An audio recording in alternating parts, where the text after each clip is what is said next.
messieurs, bonsoir et bienvenue à cette édition d'information, un seul titre. Assemblée générale ordinaire des Djawambé du Mali.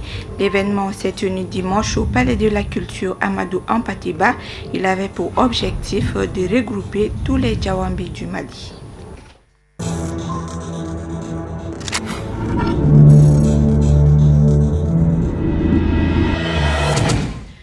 Mais tout d'abord, le guide spirituel des Ansar poursuit sa tournée dans le pays des hommes intègres. C'est de Chérif Ousmane Madani Aïdara est dans la capitale burkinabé où il animera ce lundi une cérémonie de prêche, cérémonie prévue au stade Issouf Joseph Colombo de Ouaga. Commentaire Moussa Foma. L'étape de Ouaga est précédée par celle de Banfoura. Le guide spirituel des Ansar et non moins président du groupement des leaders spirituels musulmans du Mali et sa délégation ont été reçus samedi 18 février par les autorités religieuses et coutumières de la ville. Aux environs de 21h, les populations ont convergé vers le stade Sangoulé Lamizana pour la cérémonie de prêche animée par Seyed Chérif Ousmane Madani Aïdara. En route pour Ouaga, capitale du pays des hommes intègres, dimanche, le guide et sa délégation feront escale dans les villages riverains comme Soumoussou, Dan, Djebougou et Gawa où il s'entretiendra pendant 1 heure d'horloge avec les notabilités. Cette rencontre a été suivie par des séances de bénédiction. C'est aux environs de 18h que Willy Bali, comme le surnomment affectueusement les sympathisants, est reçu et escorté par les populations de Ouaga, la capitale du Faso. Ce lundi, une cérémonie de prêche est prévue au stade Issouf Joseph Colombo de Ouaga. Une série de visites guidées aux personnalités religieuses et politiques est aussi prévue dans la matinée. Signalons que le périple burkinabé entamé le 16 février dernier par le guide spirituel des Ansar prend fin le 28 février 2017. Le Palais de la Culture Amadou Hampâté-Bâ a abrité dimanche l'Assemblée générale ordinaire des Djawambé du Mali. Cette rencontre a pour but de regrouper tous les Djawambé afin qu'ils puissent agir ensemble, promouvoir leur culture et de renouveler les instances dirigeantes de leur organisation. Reportage Amadou Kamara et Ibrahim Koulibaly. La tenue de cette assemblée générale ordinaire est une manière de protéger et de promouvoir la culture djawambé qui est confrontée à une acculturation progressive néfaste pour la communauté toute entière. Cette association apolitique, ouverte à tous les djawambé, œuvre à la promotion des activités économiques, sociales et culturelles en faveur des membres et de toute la communauté en général. Et aujourd'hui, ici, la société civile dans laquelle la communauté Djawambé se retrouve, veut faire quelque chose dans le domaine de cette cohésion sociale, je ne peux que m'en réjouir.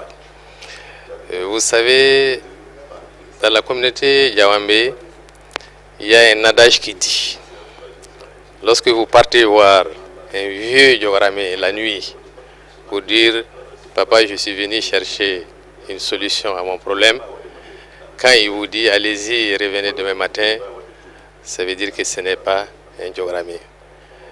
Vous savez ce que ça veut dire? Si on veut caricaturer, ça veut dire que le diagramme doit pouvoir trouver la solution, peut-être pas à tout, mais en tout cas à l'essentiel. C'est pourquoi nous avons beaucoup apprécié la tenue de cette assemblée extraordinaire. Mais ma présence est justifiée par une invitation du président Amoudi Kike, à son frère, le président Djoudenian, qui est à Dakar, qui est Djawando comme lui, qui malheureusement a été empêché puisque en voyage à l'étranger, il m'a demandé de le représenter. Pour dire notre fierté aujourd'hui d'être à ses côtés, pour participer à cette assemblée générale des Djawando, pour contribuer à faire le link entre les Djawando du Sénégal, du Fouta, et les Djawando du Mali. Conscient que la culture est une donnée essentielle de tout développement véritable, la création de cette association a pour objectif d'entretenir un climat de fraternité, de solidarité et d'entraide au sein de la communauté djawambé du Mali et dans le reste du monde. Cette association, parce que vous m'avez interrogé, nous sommes partis des Djawando, d'éleveurs, nous sommes devenus des commerçants. de commerçants, nous sommes devenus des industriels. Des industriels, aujourd'hui, on vous dit, nous occupons les plus hautes fonctions dans l'administration malienne. Voilà toute cette mutation de cette communauté. Il faut qu'on la prenne en considération. C'est un peuple qui vit au rythme du Mali, qui épouse tous les contours aujourd'hui de la vie économique du Mali. Nous sommes un facteur. Il y a des jours où il faut parler un peu de soi-même. Il faut parler de cette communauté-là. Elle joue un rôle important. Et nous avons la chance aujourd'hui d'avoir cette communauté qui joue au PIB du Mali, représente un poids lourd. Comptons sur elle, comptons sur ses propositions, parce qu'elle ne vit que pour le Mali. Les travaux de cette Assemblée générale ont permis de corriger les imperfections et de renforcer les capacités opérationnelles de l'amicale de Diawambé, contribuer à l'épanouissement de ses membres et toute autre activité conforme aux objectifs de l'association. L'amicale de Diawambé de Mali, c'est une association qui a été créée en 1957. Aujourd'hui, elle a 60 ans. L'objectif de cette création, c'était pour rassembler l'ensemble des communautés de Diawambé du Mali dans cette association qui vivait à Bamako à son temps. Depuis, d'après les histoires qu'on a apprises avec le vieux, le premier président s'appelle Amadou Yatassaye. Il vient de Garna, dans la région de Ségou. Ensuite, il y a un deuxième président encore qu'on appelle Elhadj Abdoulaye, qui vivait ici à Bamako, à quartier Mali, puis à son âme. Et ensuite, Elhadj Mama Bachili, qui fait face au palais de la culture ici, qui était le troisième vice-président. Ensuite, il y a un quatrième vice-président qu'on appelait aussi Elhadj Bokar Hamaï, puis à son âme. Donc, le premier vice-président qui assure l'intérim depuis, c'est Elhadj Mamala. Donc, c'est une instance qui a des règles. Les statuts règlement intérieur recommandent à chaque 5 ans, il faut renouveler le bureau. D'abord, j'ai tenu à transmettre les vifs remerciements du président de la République et son vœu que ces assises se sanctionnent par des résolutions et recommandations qui pourront aider ce pays à sortir de la crise dont nous subissons, puisque les Diawandos sont dans tous les domaines de la vie sociale, dans tous les domaines d'activité commerciale et également dans toutes les sphères de décision du Mali. Et c'est une communauté qui a toujours œuvré pour la paix, pour la cohésion. À l'issue des travaux de cette Assemblée générale, Elhadj Mahamadou La fut élu pour un mandat de 5 ans. Plusieurs recommandations ont été prises, comme la redynamisation des structures de l'amicale et le renforcement de l'unité des Diawambé à travers l'entraide. Zoom sur l'encens ou le Wussoula, on dit que c'est la version la plus ancienne des parfums. L'usage de l'encens remonte à l'Antiquité. Aujourd'hui, la tradition persiste dans de nombreuses régions du monde. Kafouné Bachili et Mohamed Sidibé ont fait un tour au grand marché de Bamako. L'encens ou Wussoula est une résine romantique et aromatique. L'usage remonte très loin dans le temps et l'espace. Il est présent dans toutes les religions monothéistes et surtout dans l'Antiquité où son usage était exclusivement réservé aux prêtres et aux autres ministres de culte. Aujourd'hui et particulièrement dans notre pays, les femmes et les épouses en l'occurrence l'utilisent pour abaumer les pièces de leur maison. L'encens c'est une bonne odeur pour encenser la maison. Ça c'est la première chose. La deuxième est que l'encens et le parfum en général donnent de la force, de la vitalité à la personne. Bon, nous avons certaines variétés d'encens. Nous avons le Sarakatane, communément appelé Djekalani. Nous avons le Gowe, ça c'est une appellation sénégalaise. Sinon on dit ici Geni Kumaba. Nous avons aussi le Djikité ou bien Geni Msiama. Bon, l'encens, les ingrédients qui constituent l'encens sont 3 en général. Il y a les grands parfums qu'on appelle les eaux de Cologne. Ça, on les utilise pour tremper l'encens, pour que l'encens prenne de volume. Après, il y a l'étape de la gomme mastic appelée Maniokisiani. Ça, elle, son rôle, c'est le rôle de fixateur. Après, il y a l'ensemble des petits parfums. L'encens, il y a d'abord le Sarakatana, il y a 2 qualités. Il y a la première et la deuxième qualité. Mais la première, on peut préparer la première aussi en deux qualités différentes, la première et la deuxième. Comment on obtient la première qualité? On prend la première qualité du Srakatane, on mélange avec les eaux de Cologne de la première qualité. Après un certain temps, on mélange avec la gomme mastic Manioc Seni Horon. Et après 2 semaines à 3 semaines, on mélange avec les petits parfums. Là, on obtient la première qualité de Srakatane. Et la deuxième qualité, il suffit simplement de remplacer la gomme mastic première qualité Manioc Seni Horon par la gomme mastic deuxième qu'on appelle Dicro.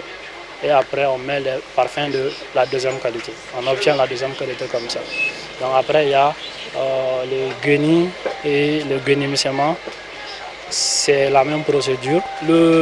La première qualité, en général, elle a une odeur fine, c'est-à-dire douce. Et la deuxième, elle est plus agressive. Pour certains, l'encens est une partie intégrante de la cosmétique féminine. Aujourd'hui, nul doute que l'encens est fortement sollicité par les femmes au quotidien, à l'occasion de la cérémonie de mariage, de baptême. Vous n'êtes pas sans savoir que nous, les femmes, aimons beaucoup ces produits pour ces odeurs agréables partout où l'on va, et même dans nos bureaux. L'encens reste un produit local dont la consommation à grande échelle est susceptible de booster l'économie nationale. Voilà à présent l'actualité hors de nos frontières, une compilation signée Moussa Foma.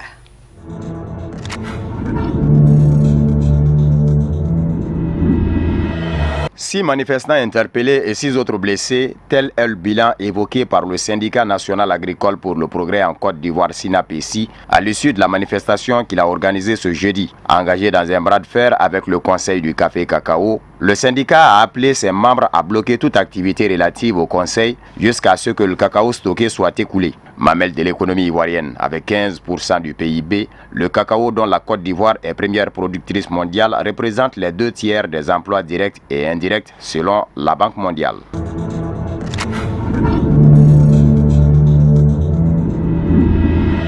Des milliers de personnes ont manifesté ce samedi à Bujumbura et dans plusieurs villes du pays à l'appel d'organisations proches du pouvoir. Les organisateurs de ces manifestations rejoignent le gouvernement qui a décidé de ne pas participer aux discussions qui se tiennent depuis jeudi en Tanzanie. Le gouvernement burundais a demandé vendredi aux autorités tanzaniennes d'arrêter les responsables de l'opposition qui participent aux pourparlers de paix. Les responsables du Sénared, la principale plateforme de l'opposition, à Pierre Nkurunziza, ont indiqué qu'ils avaient reçu des assurances de la Tanzanie et que leur sécurité a même été renforcée par les autorités tanzaniennes.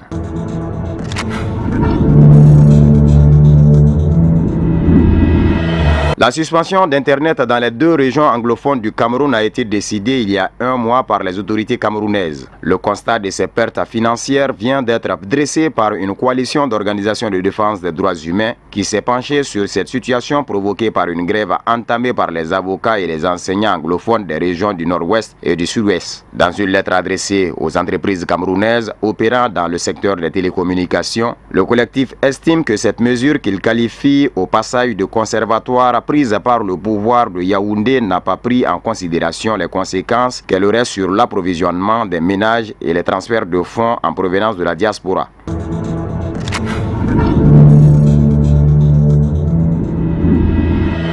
Une attaque meurtrière dans le village de Kiagala, à l'est de la République démocratique du Congo, a fait 25 morts, dont 24 victimes décapitées et une femme tuée par balle. Ils étaient tous des Hutus qui sont considérés comme des étrangers par les autres communautés. Cette attaque intervient après celle de Noël 2016 qui avait fait 35 civils tués. À ce conflit de nationalité s'ajoutent des conflits fonciers. Les cultivateurs Hutus sont contraints d'abandonner leurs terres du sud de la province pour des raisons économiques liées au prix du foncier ou sous la pression de grands propriétaires. Depuis plus de 20 ans, la province du Nord Kivu et l'ensemble de la région orientale de la RDC est déchirée par des conflits armés.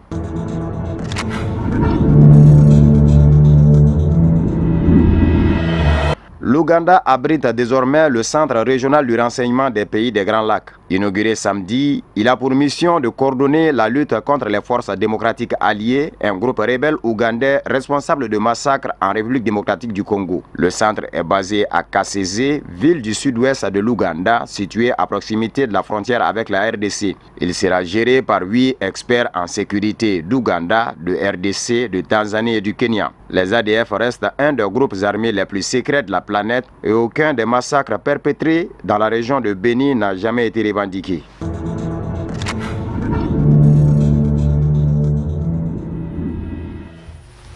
Sport, tour préliminaire de la Ligue des champions des clubs africains. Le stade malien de Bamako est éliminé de la compétition, vaincu en aller par un club libérien la semaine dernière. Les Blancs de Bamako n'ont pas pu refaire leur retard. Ils se sont inclinés une seconde fois à domicile à l'issue des séances de tir au but. Reportage Issouf Koulibaly et Samba Traoré. Conscient de son avantage d'un but à 0 acquis en match aller des tours préliminaires de la Ligue des champions des clubs africains grâce à son attaquant Prince Kennedy, les Bleus de Barak Yang, contrôleurs de Libéria, se sont montrés prudents pour ce match retour. Afin de surprendre les Blancs de Bamako par des contre-attaques, les hommes du coach Cooper Sanan se sont retranchés dans leur camp en laissant l'initiative du jeu aux hommes de Mamadou Kane d'Imurlé. Une option tactique qui permettra aux stadistes de monopoliser la balle et de porter le danger dans les camps adverses.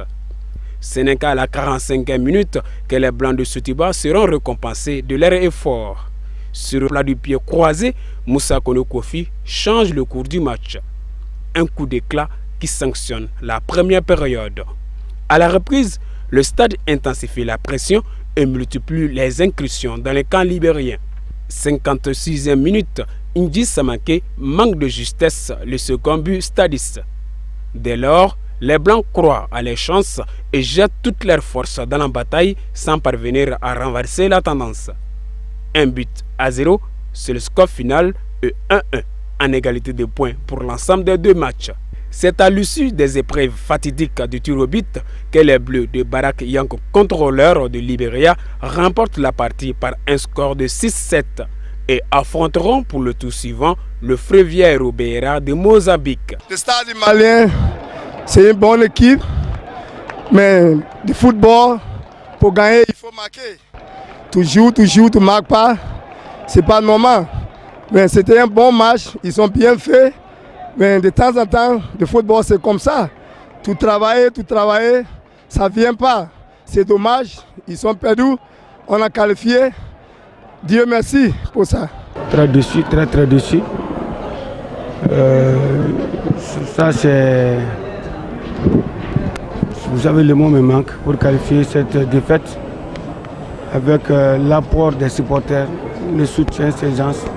Ils ont été du début jusqu'à la fin avec nous pour qu'on puisse se qualifier. Les responsables, malheureusement, on a failli. La défaite, ça fait très mal, très mal. C'était l'un de mes objectifs. Si je n'arrive pas à atteindre ces objectifs, je suis écœuré très mal. Bon, sentiment, vraiment un désarroi total.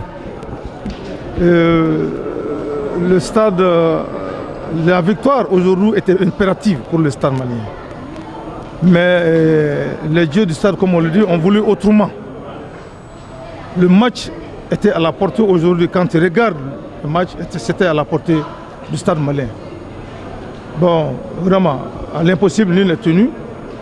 On a fait ce qu'on peut. Les jeunes ont fait ce qu'ils peuvent. Et voilà, le résultat est là. Donc ça n'a pas marché. Bien avant cette élimination précoce des stadistes, l'AS Real de Bamako avait subi le même sort face au Réveil United du Nigeria, battu par un score de 4-0. Voilà, fin de cette édition. Merci de votre fidélité. Excellente suite de programme.